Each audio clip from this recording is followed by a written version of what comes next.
Building an A-frame. Standing the heavy thing up. Rolling it over. This is going to make a great addition to our backyard. But this is what we're doing today, here at the house.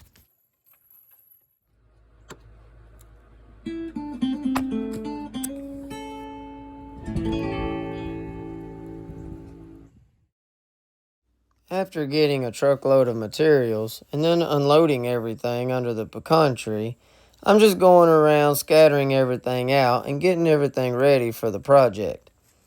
Now, I don't have no blueprints for this or anything. I kind of just making it up as I go. But what I did on the last swing I made, I put it on a 20-degree angle. And that angle worked just fine, so I'm going to continue on with this. So after making a 20-degree mark on this piece of wood, I'm going to copy that with my angle finder. And I'm going to tighten this thing down with a pair of pliers to make sure it doesn't move, because I'm going to use this throughout the rest of the project.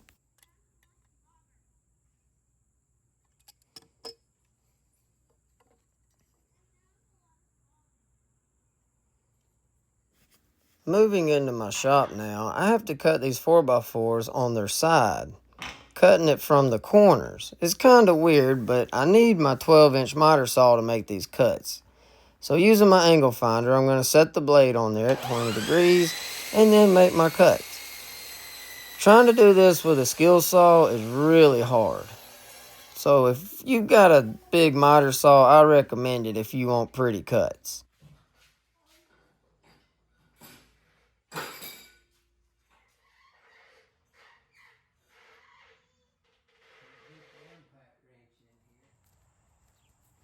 It's hard to think of everything when you're working on a project, but looking at it now, or actually at that point, I wished I had threw all these 4x4s out by my shop door before I unloaded them. Now I gotta go carry them one at a time from the backyard to the shop to cut the corners off.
I go ahead and cut one 20-degree angle on one side of the board. Then laying it on my A-frame, I use my angle finder to make sure that my angles are lining up correctly, and then I use a pencil to make my mark.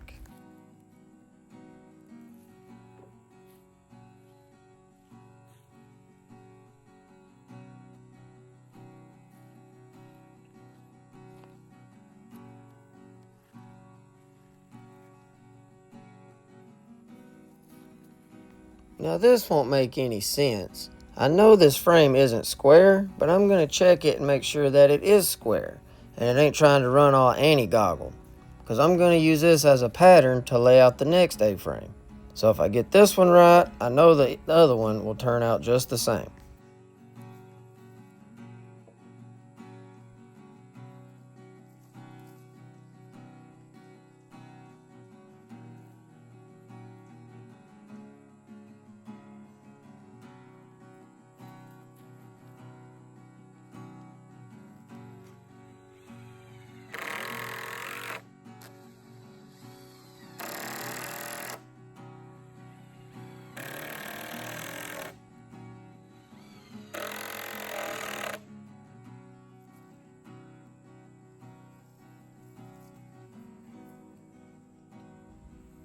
I should have done this on the first A-frame that I laid out, but I forgot.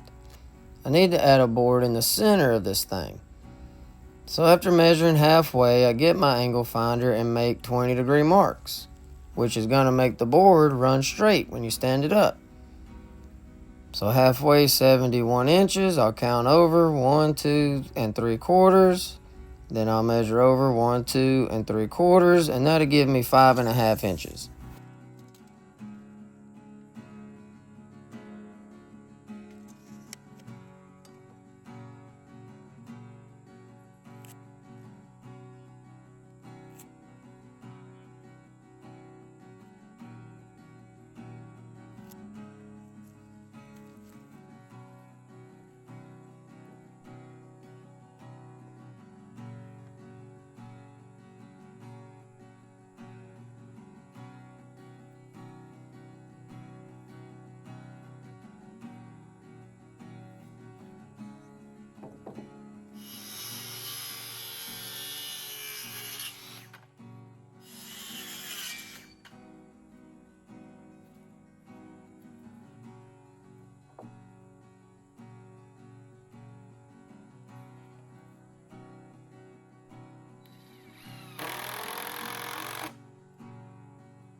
Driving these boards in the ground is like driving them through concrete. It hasn't rained in a couple weeks. The ground is hard as it can be.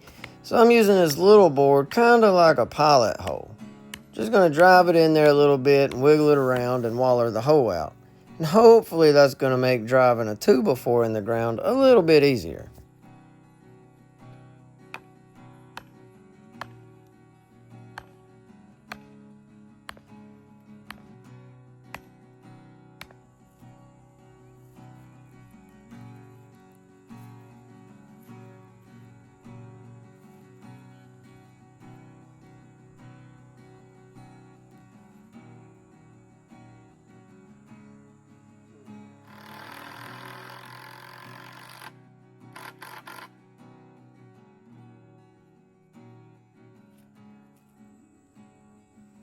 This little clip here is only 43 seconds long, and I'm not going to edit it or cut anything out, just let it run in real time so you can see how I did it and how long it took me to do it by myself.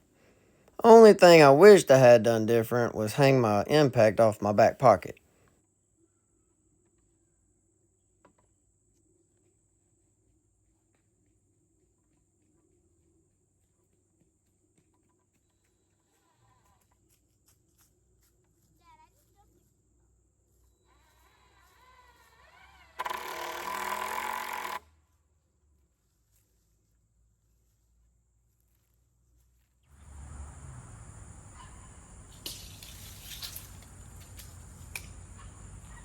So I figured it at 11'3" off the ground. It's 11'2". Not bad.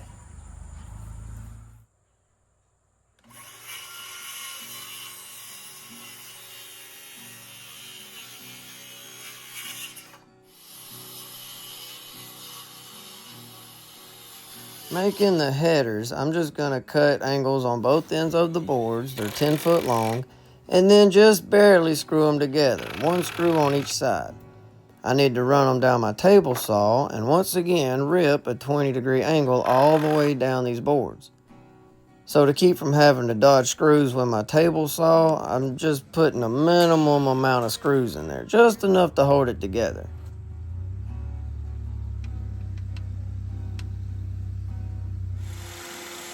To set the guide on my saw, I use 2 pieces of scrap lumber. And I want the blade to cut right down the edge of the board. I don't want to cut off no more than I have to. And that looks like it's going to be perfect. I had this little table saw maxed out. It did not want to cut through both of these boards at the same time. It kept tripping the breaker and turning off. So what I ended up doing was dropping the blade and then making a pass. Then I'd raise the blade all the way up and make another pass. It took 2 passes, but it cut a lot better after I started doing that.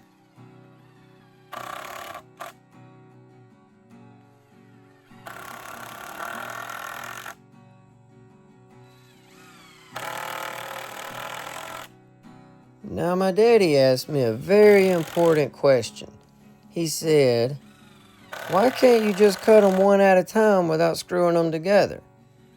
So after that, I thought I had better explain. So this is the reason why you can't cut your boards at two different times. Because one board is going to be shorter than the other one. That's about 5 1/8.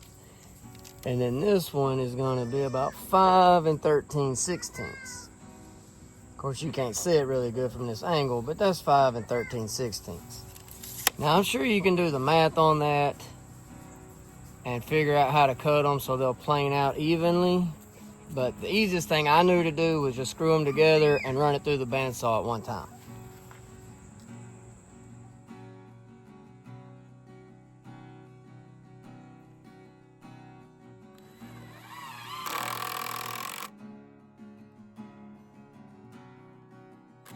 Talking about maxing out my table saw, I had my little impact maxed out too, running in these giant lag bolts. Now I have a big old electric impact I could have used, but I didn't want to run an extension cord across the yard to use it. I have wasted about 4 or 5 hours trying to get this swing to go together, and it's just not working. So every time I get one side put together, the other side gets out of whack about 11 inches. It's not even close. So I think I'm gonna go ahead and just try to stand the swing up, and we'll put it together in the air off of a ladder or out of the back of my truck. So we'll see what happens. Something about this swing just cursed my life for the whole week I was trying to put it together.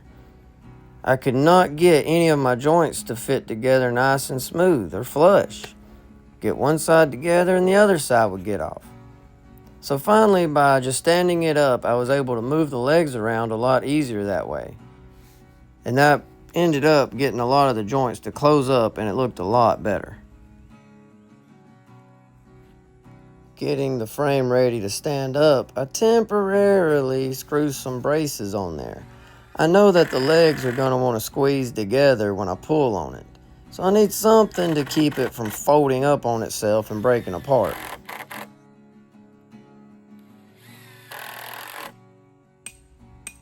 These stobs are going to keep the swing from sliding when I go to roll it over.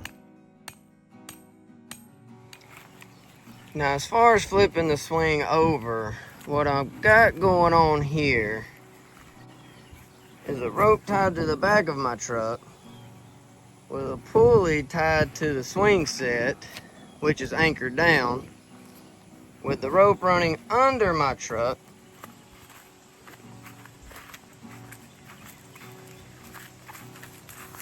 out of the front, going under the back of the swing and around another pulley, which is tied right here. Then on the top side, I have a rope connecting both legs together with one tied to the front of the truck. And then as I pull forward on this rope, once the swing starts to tilt, instead of slamming to the ground, the force should switch to this rope right here, and it should let down gently. Now, it sounds all good in my head, but in reality, hey, we'll see what happens. Now, after I go in the house and eat 2 or 3 cans of spinach, I power clean this frame where my son can slide these sawhorses under here. I tried to roll it without them, but all it wanted to do was squeeze together. So I needed to go ahead and get the back going in that direction to help it roll on over. I didn't think about this at the time, but I should have readjusted my ropes right here and got another bite on it, because I ended up running out of backup room with my truck. I went as far back as I could and run out of room. We have a really heavy frame, a bunch of ropes and pulleys, a 12-year-old driving my truck, and I'm behind this thing pushing it up with a board. What could go wrong? Hey, babe, film. Oh, what you got, Russ? Get your camera rolling.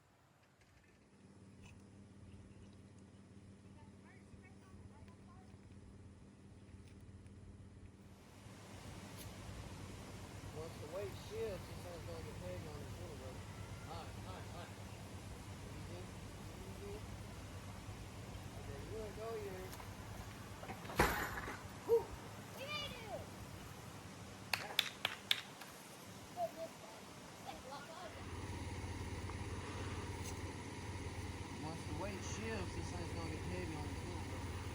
Alright. Easy. Okay, you let go of yours.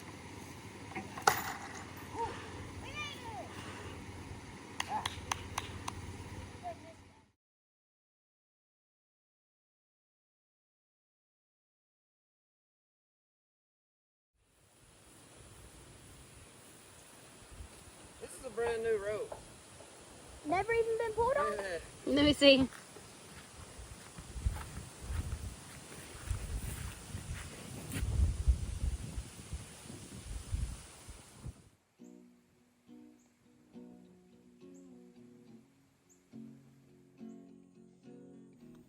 After I get it stood up, I go around on both sides and add a board around waist high, just temporarily, something for me to hold on to so I can twist this thing and move it, whatever I need to do to try to close these joints up. And they did not come out perfect. You know, I'm satisfied with it, but they'll work. But on each of the headers, I add this little ledger board just for them to rest on. Now, it's already got the lag bolts through it, but I'm going to add the ledger just for a little extra support.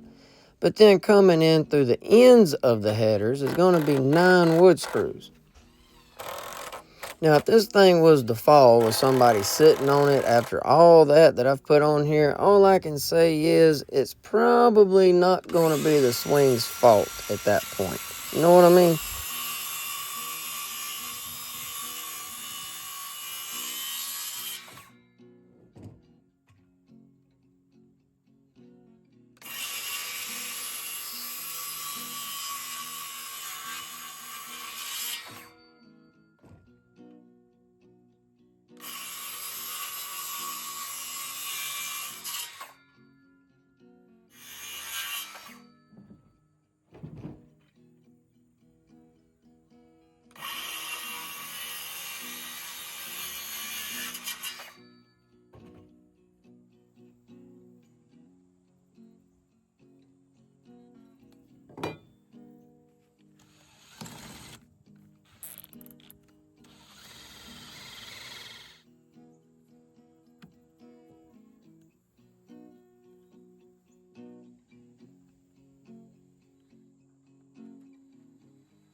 Okay, it didn't take me but just a second to realize this ain't gonna work.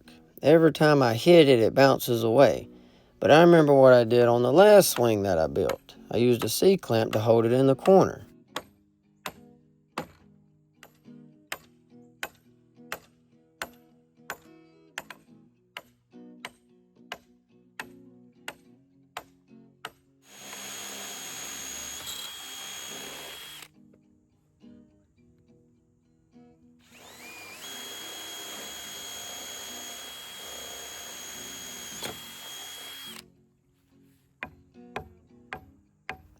Sometimes you just make do with what you got.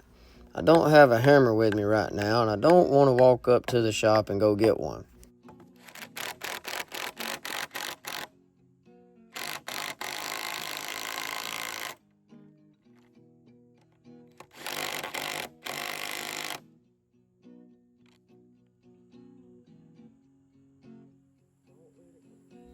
Cutting in the brackets, my son Rush comes up here and holds the board for me, so all I gotta do is just mark it with a pencil, about like everything else.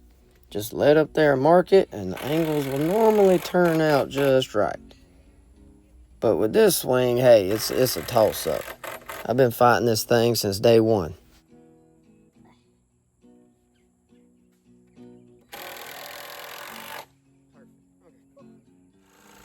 I'm sure that the kids are gonna do more than just swing on this. They're gonna be crawling and climbing all over it. I need to remove all these sharp bolts sticking out the ends.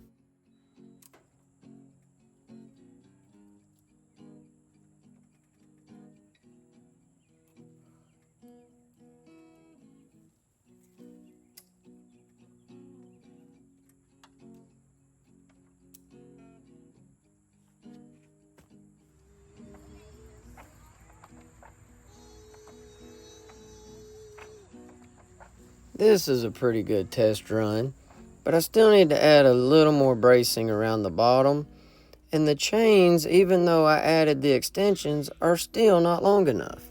I have to go get a little bit more chain and drop them down some more. But what do you expect when you got a frame that's pushing 12 foot tall?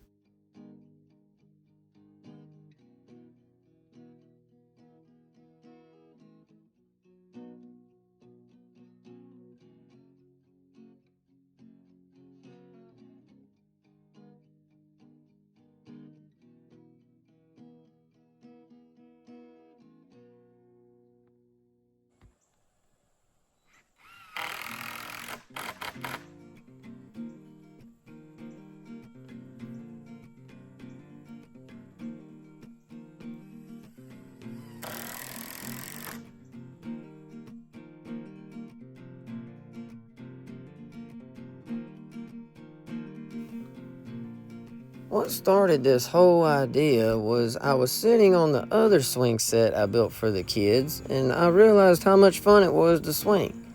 So I decided to build one for big boys, mainly me. So I put the plan together and started piecing together materials, and I got this giant thing built. And now, the kids don't want to swing on theirs no more. They want to swing on this one. But this one really is fun. Once you get to the top there, you kind of go weightless for about a second before the chains catch you. You lose your stomach just a little bit, kind of like being on a roller coaster. But I think we're going to enjoy this thing for a long time. But y'all, like always, thank you so very much for watching here at the house.